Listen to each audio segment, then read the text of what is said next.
परिचय। अरे अमित, तुम क्या कर रहे हो? कुछ भी नहीं पिताजी, मुझे आपसे कुछ पूछना है। हाँ हाँ, पूछो। पिताजी, हमारे देश की जनसंख्या वृद्धि दर क्या है? अच्छा प्रश्न है बेटा। हम अवकलज का उपयोग करके वृद्धि दर का पता लगा सकते हैं। हम वृद्धि दर निकालने में अवकलज का उपयोग कैसे कर सकते हैं पिताजी? क्या तुम इसके बारे में और अधिक जानना चाहते हो? हाँ पिताजी। तो आओ, अपने इस नए अध्याय में हम अवकलज के अनुप्रयोगों के बारे में विस्तार से चर्चा करें। उद्देश्य। इस पाठ के अंत में आप निम्न करने में सक्षम हो जाएंगे: राशि के परिवर्तन की दर पता लगाना, फलनों के वर्तमान और ह्रासमान अंतरालों का विश्लेषण करना, एक वक्र पर स्पर्श रेखा का समीकरण ज्ञात करना, एक वक्र पर अभिलंब का समीकरण ज्ञात करना, अवकलनों का उपयोग करके मूलों का अनुमान लगाना, एक फलन का उच्चिष्ठ और निम्निष्ठ का मान ज्ञात करना, एक बंद अंतराल में एक फलन का उच्चिष्ठ और निम्निष्ठ मान ज्ञात करना। राशि के परिवर्तन की दर। अवकलज को एक फलन के परिवर्तन की तात्कालिक दर द्वारा परिभाषित किया जाता है। इसका मानक उदाहरण यह है कि यदि एफ टी समय टी पर एक वस्तु की स्थिति दर्शाता है, तब एफ डैश टी समय टी पर वस्तु की चाल को दर्शाता है। आइए एक उदाहरण लेते हैं जहां परिमाण समय के साथ बदलता है। यदि एफ टी बराबर जीवाणुओं की संख्या है, तब एफ डैश टी बराबर जनसंख्या वृद्धि दर है। यदि एफ टी बराबर रेडियोधर्मी पदार्थों की मात्रा है, तब एफ डैश टी बराबर क्षय की दर है। उदाहरण: धातु की एक वर्गाकार चादर की भुजा 3 सेंटीमीटर प्रति मिनट की दर से बढ़ रही है। यदि उसकी भुजा 10 सेंटीमीटर लंबी है, तब चादर का क्षेत्रफल किस दर से बढ़ेगा? हल: मान लीजिए कि समय t पर चादर की भुजा x है तथा a क्षेत्रफल है। तो ये दिया गया है कि dx बटा dt बराबर 3 सेंटीमीटर प्रति मिनट। इसे समीकरण 1 से चिन्हित करें तथा a बराबर x वर्ग को समीकरण 2 से चिन्हित करें। समीकरण 2 का t के सापेक्ष अवकलन करते हैं तो हमें प्राप्त होगा dA बटा dt बराबर 2x गुणा dx बटा dt। समीकरण 1 से dA बटा dt बराबर 6x। अब क्षेत्रफल के परिवर्तन की दर। यदि x बराबर 10 सेंटीमीटर है, तब बराबर dA बटा dt x बराबर 10 पर, जो कि बराबर होगा 6 गुणा 10 अर्थात 60 वर्ग सेंटीमीटर प्रति मिनट के। वर्तमान और ह्रासमान फलन। एक फलन f एक खुले अंतराल I पर वर्तमान होता है। यदि x2 से छोटे अंतराल x1 में कोई दो संख्याएं x1 और x2 के लिए f x1 f x2 से छोटा या बराबर है को इंगित करती हैं। एक फलन f एक खुले अंतराल I पर ह्रासमान होता है। यदि x2 से छोटे अंतराल x1 में कोई दो संख्याएं x1 और x2 के लिए f x1 f x2 से बड़ा या बराबर है को इंगित करती हैं। एक फलन f एक खुले अंतराल I पर निरंतर वर्धमान होता है।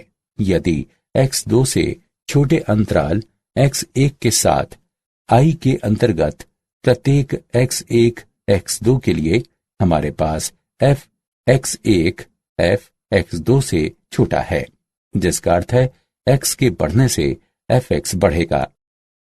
एक फलन f एक खुले अंतराल I पर निरंतर ह्रासमान होता है। यदि x2 से छोटे अंतराल x1 के साथ I के अंतर्गत प्रत्येक x1 x2 के लिए हमारे पास एफ एक्स एक एफ एक्स दो से बड़ा है, जिसका अर्थ है एक्स के बढ़ने से एफ एक्स घटेगा। फलन जो ना ही वर्तमान है और ना ही ह्रासमान है। आइए एक उदाहरण लेते हैं। नीचे दिया गया फलन है y बराबर cos x। प्रमेय, माना कि f एक बंद अंतराल a b पर सतत है तथा खुले अंतराल a b पर अवकलन किया जा सकता है, तब f बंद अंतराल a b में वर्धमान होता है यदि खुले अंतराल a b के अंतर्गत प्रत्येक x के लिए f डैश x शून्य से बड़ा है। f बंद अंतराल a b में ह्रासमान है यदि खुले अंतराल a b के अंतर्गत प्रत्येक x के लिए f डैश x शून्य से छोटा है। f बंद अंतराल a b में एक अचर फलन है यदि खुले अंतराल a b के अंतर्गत हर x के लिए f डैश x शून्य के बराबर है। उदाहरण, a का मान ज्ञात कीजिए जिसके लिए f x बराबर x वर्ग घटा 2ax जमा 6 निरंतर वर्तमान हो जब x शून्य से बड़ा है। हल, हमें ज्ञात है f x बराबर x वर्ग घटा 2ax जमा 6। f x का x के सापेक्ष अवकलन करते हैं। f डैश x बराबर 2x घटा 2a बराबर 2 गुणा x घटा a। f डैश x शून्य से बड़ा है यदि 2 गुणा x घटा a शून्य से बड़ा है अथवा यदि x a से बड़ा है। अतएव a शून्य से बड़ा या बराबर है क्योंकि x शून्य से बड़ा है। स्पर्श रेखा और अभिलंब, माना कि y बराबर f x, x के सापेक्ष y का अवकलज अर्थात x1 y1 पर dy बटा dx, x1 y1 पर वक्र y बराबर x के f के लिए स्पर्श रेखा की ढलान को प्रदर्शित करता है, तब x1 y1 पर वक्र के लिए स्पर्श रेखा का समीकरण y घटा y1 बराबर x1 y1 पर dy बटा dx x घटा x1 होता है। जैसा कि हम जानते हैं कि संपर्क स्थल पर अभिलंब रेखा स्पर्श रेखा के लंबवत होती है, अतएव x1 y1 पर अभिलंब की ढलान x1 y1 पर घटा 1 बटा dy बटा dx होता है। x1 y1 पर वक्र y बराबर x के f के लिए अभिलंब का समीकरण y घटा y1 बराबर x1 y1 पर घटा 1 बटा dy बटा dx गुणा x घटा x1 होता है। विशेष स्थिति, यदि स्पर्श रेखा की ढाल शून्य हो तब tan थीटा बराबर शून्य एवं इसलिए थीटा बराबर शून्य, जिसका तात्पर्य है कि स्पर्श रेखा x अक्ष के समानांतर होती है। अतः बिंदु x1 y1 पर स्पर्श रेखा का समीकरण y बराबर y1 के द्वारा दिया जाता है। यदि थीटा का मान पाई बटा 2 के समतुल्य होता है तब tan थीटा का मान अनंत के समतुल्य होगा, जिसका तात्पर्य है कि स्पर्श रेखा x अक्ष के लंबवत है अर्थात y अक्ष के समानांतर है। इसलिए x1 y1 पर स्पर्श रेखा का समीकरण x बराबर x1 द्वारा दिया जाता है। उदाहरण, वक्र के लिए स्पर्श रेखा और अभिलंब की ढलान ज्ञात कीजिए। 1/2 पर वर्गमूल x जमा वर्गमूल y बराबर 1। हल, वक्र का समीकरण वर्गमूल x जमा वर्गमूल y बराबर 1 है। इसे समीकरण 1 से चिह्नित करें। x के सापेक्ष समीकरण 1 का अवकलन करने पर हमें प्राप्त होता है 1/2 गुणा वर्गमूल x जमा 1/2 गुणा वर्गमूल y गुणा dy/dx बराबर 0 अथवा dy/dx बराबर घटा वर्गमूल y/x। अतएव 1/2 पर स्पर्शरेखा की ढाल घटा वर्गमूल 1/2 बराबर घटा 1 है तथा 1/2 पर वक्र के लिए अभिलंब की ढाल घटा 1 बराबर 1 है।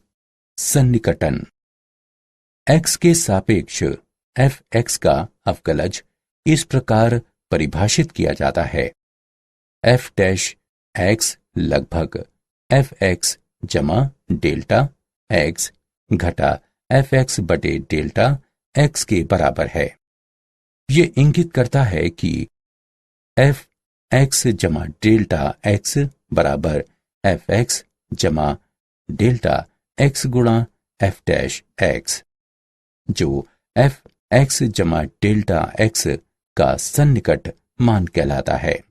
उदाहरण, अवकलन का उपयोग करते हुए 9996 के चतुर्थ मूल का सन्निकट मान ज्ञात कीजिए। हल।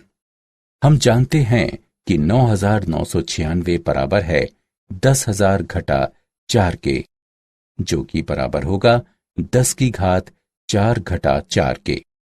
चलिए माना कि x बराबर 10 की घात 4 और डेल्टा x बराबर घटा 4 है। अतएव x जमा डेल्टा x बराबर 9996 होगा। माना कि y बराबर x की घात 1/4, जो कि बराबर है 10 की घात 4 गुणा 1/4 के, जो बराबर होगा 10 के। अतएव dy/dx बराबर है 1/4 गुणा x की घात घटा 3/4 के। अतएव y जमा डेल्टा y बराबर डेल्टा x गुणा dy/dx जमा y है। अब इस सूत्र में मान रखने पर हमें 9996 का चतुर्थ मूल बराबर घटा 4 गुणा 1/4 गुणा x घात 3/4 जमा 10 प्राप्त होगा। इसकी गणना करके हल करने पर हमें 9.999 प्राप्त होगा। अतः 9996 के चतुर्थ मूल का सन्निकट मान 9.999 है। उच्चिष्ठ और निम्निष्ठ। एक फलन का उच्चिष्ठ मान वो होता है जो बिंदु के पास बिंदु के दोनों तरफ किसी भी अन्य मान से अधिकतम होता है। इसे सापेक्ष उच्चिष्ठ कहा जाता है। सापेक्ष उच्चिष्ठ। माना कि fx फलन एक वास्तविक मान वाला फलन है तथा fx के प्रांत में c एक अभियंतर बिंदु है, तब x बराबर c पर fx एक सापेक्ष उच्चिष्ठ कहलाता है यदि h के सभी धनात्मक तथा ऋणात्मक मानों के लिए जहां fc f ऑफ c जमा h से बड़ा है पर्याप्त छोटा हो। एक फलन का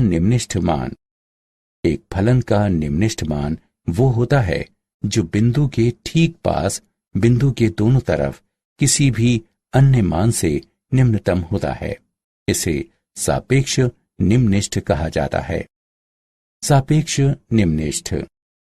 माना कि fx फलन एक वास्तविक मान वाला फलन है तथा fx के प्रांत में c एक अभियंतर बिंदु है, तब x बराबर d पर fx एक सापेक्ष निम्ननिष्ठ कहलाता है यदि h के सभी धनात्मक तथा ऋणात्मक मानों के लिए जहां ft f ऑफ d जमा h छोटा है पर्याप्त छोटा हो। प्रथम अवकलज परीक्षण। 1. फलन का प्रथम अवकलज अर्थात f डैश x ज्ञात कीजिए। 2.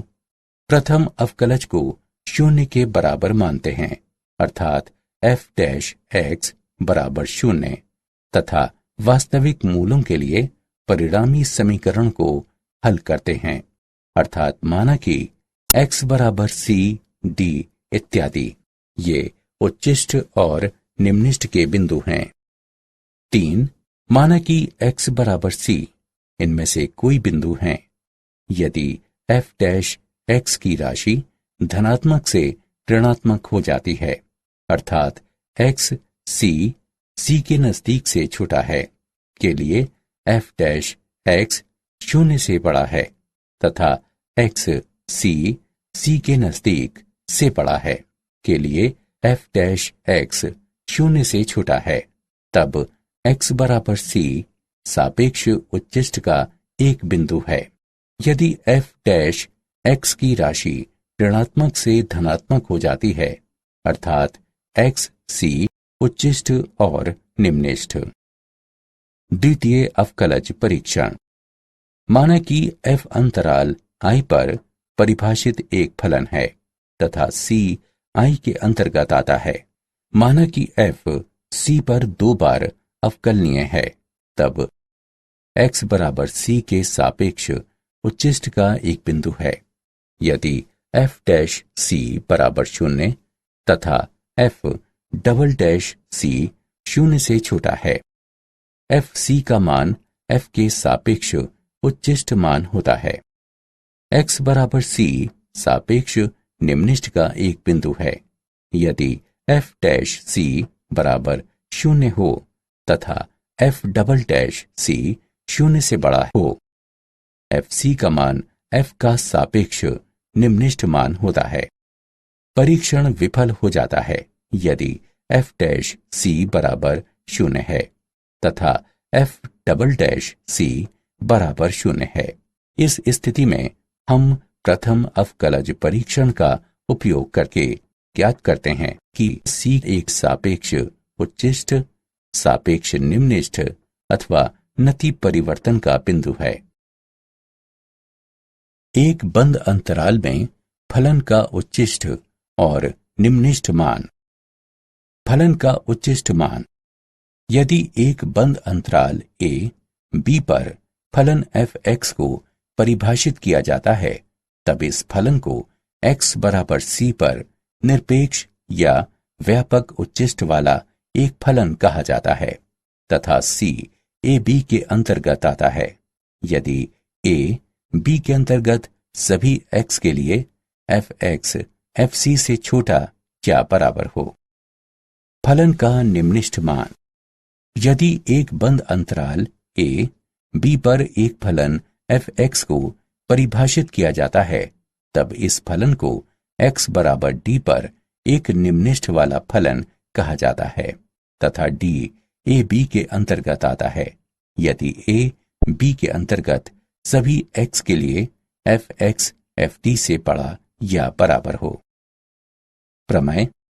माना कि f एक बंद अंतराल i बराबर a b पर एक सतत फलन है, तब f निरपेक्ष उच्चिष्ट मान होता है तथा f i में कम से कम एक बार इसे ग्रहण करता है। इसके अलावा f निरपेक्ष निम्निष्ठ मान होता है तथा f i में कम से कम एक बार इसे ग्रहण करता है। प्रमेय। माना कि f एक बंद अंतराल i पर एक अवकलज फलन है तथा माना कि c i का कोई आंतरिक बिंदु है, तब f डैश c बराबर 0 होता है यदि f c पर अपना निरपेक्ष उच्चिष्ट मान प्राप्त करे। f डैश c बराबर 0 होता है यदि f c पर अपना निरपेक्ष निम्निष्ठ मान प्राप्त करें। कार्य नियम। चरण 1, अंतराल में f के सभी महत्वपूर्ण बिंदु ज्ञात कीजिए, अर्थात बिंदु x ज्ञात कीजिए जहां या तो f डैश x बराबर 0 है या f अवकलनीय नहीं है। चरण 2, अंतराल के अंत बिंदु लें। चरण 3, अंत बिंदु में f के मान का परिकलन कीजिए। चरण 4, परिकलन मानों में से f के उच्चिष्ट और निम्निष्ठ मान को पहचानें। ये उच्चिष्ट मान f का निरपेक्ष उच्चिष्ट मान होगा तथा निम्निष्ठ मान f का निरपेक्ष निम्निष्ठ मान होगा।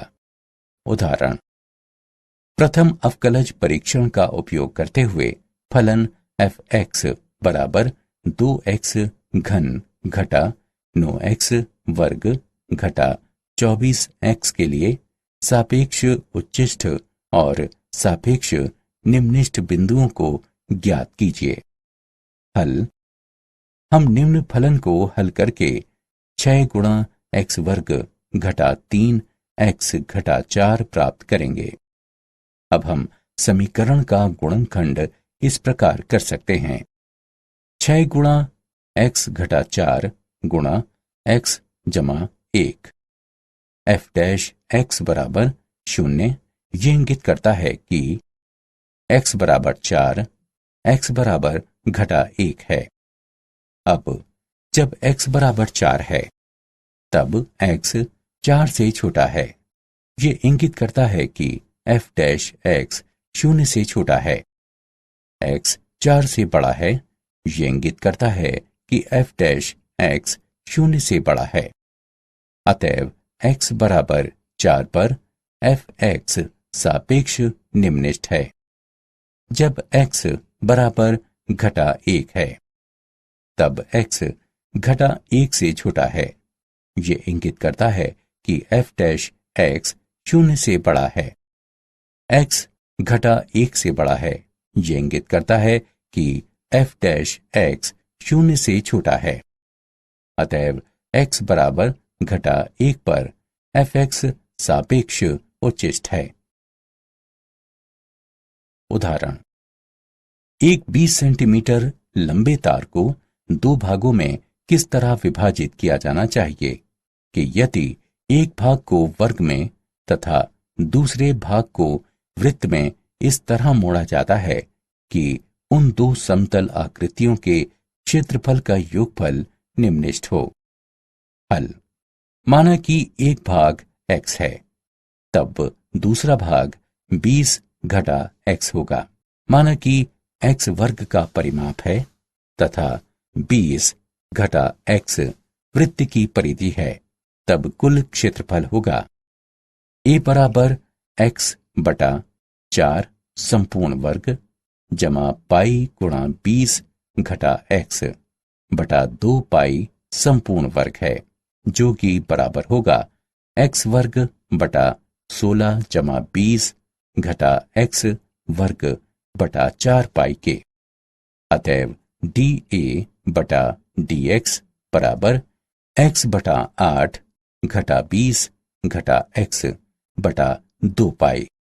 चरम मानों के लिए dA बटा dx बराबर 0। ये इंगित करता है कि x बटा 8 घटा 20 घटा x बटा 2 पाई बराबर 0 है। ये इंगित करता है कि पाई गुणा x घटा 80 जमा 4x बराबर 0। ये इंगित करता है कि x बराबर 80 बटा पाई जमा 4। इसके अलावा d2a बटा dx वर्ग बराबर 1 बटा 8 जमा 1 बटा 2 पाई 0 से बड़ा है। इस प्रकार 2 समतल आकृतियों का क्षेत्रफल निम्निष्ठ होगा जब x बराबर 80 बटा पाई जमा 4 हो। एक वर्ग बनाने वाले भाग की लंबाई 80 बटा पाई जमा 4 है, तब दूसरे भाग की लंबाई होगी 20 घटा 80 बटा पाई जमा 4, जो कि बराबर है 20 पाई बटा पाई जमा 4 के। इस प्रकार भागों की लंबाई होनी चाहिए 80 बटा पाई जमा 4 सेंटीमीटर और 20 पाई बटा पाई जमा 4 सेंटीमीटर। मूल्यांकन। आगे बढ़ने से पहले आइए हम जानते हैं कि आपने कितना सीखा। सही विकल्पों को उठाकर उनके संगत स्थानों पर रखें। क्या आप जानते हैं सर आइजैक न्यूटन ने अवकलज के विकास में बहुत बड़ा योगदान दिया है। गोटफ्रीड विल्हेम लेबनिज एक जर्मन दार्शनिक, गणितज्ञ और तर्कशास्त्री थे जिन्होंने स्वावलंबन से कलन का विकास किया। सारांश। आइए हमने जो कुछ सीखा है उसे संक्षेप में दोहराएं। एक अवकलज को इस तरह से परिभाषित किया जा सकता है कि ये एक फलन की तात्कालिक परिवर्तन की दर देता है। फलन f एक खुले अंतराल I पर वर्तमान होता है यदि x2 से छोटे अंतराल x1 में कोई दो संख्याएं x1 और x2 के लिए fx1 fx2 से छोटा या बराबर है को इंगित करती हैं।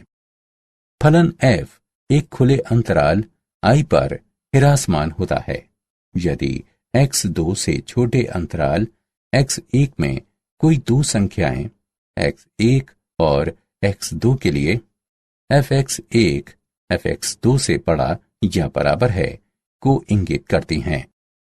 खुले अंतराल I पर एक फलन f निरंतर वर्धमान होता है यदि x2 से छोटे अंतराल x1 के साथ I के अंतर्गत प्रत्येक x1 x2 के लिए हमारे पास fx1 fx2 से छोटा हो। इसका तात्पर्य यह है कि यदि x बढ़ता है तब fx बढ़ेगा। खुले अंतराल I पर एक फलन f निरंतर हिरासमान होता है यदि x2 से छोटे अंतराल x1 के साथ I के अंतर्गत प्रत्येक x1 x2 के लिए हमारे पास fx1 fx2 से बड़ा हो। इसका तात्पर्य यह है कि यदि x बढ़ता है तब fx घटेगा। बिंदु x1 y1 पर वक्र y बराबर fx के लिए स्पर्श रेखा का समीकरण है y घटा y1 बराबर बिंदु x1 y1 पर dy बटा dx गुणा x घटा x1।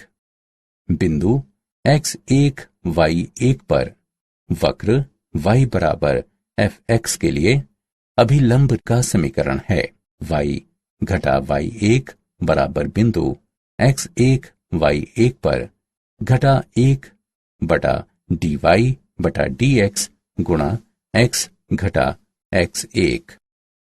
fx जमा डेल्टा x का निरपेक्ष मान है fx जमा डेल्टा x गुणा f डैश x।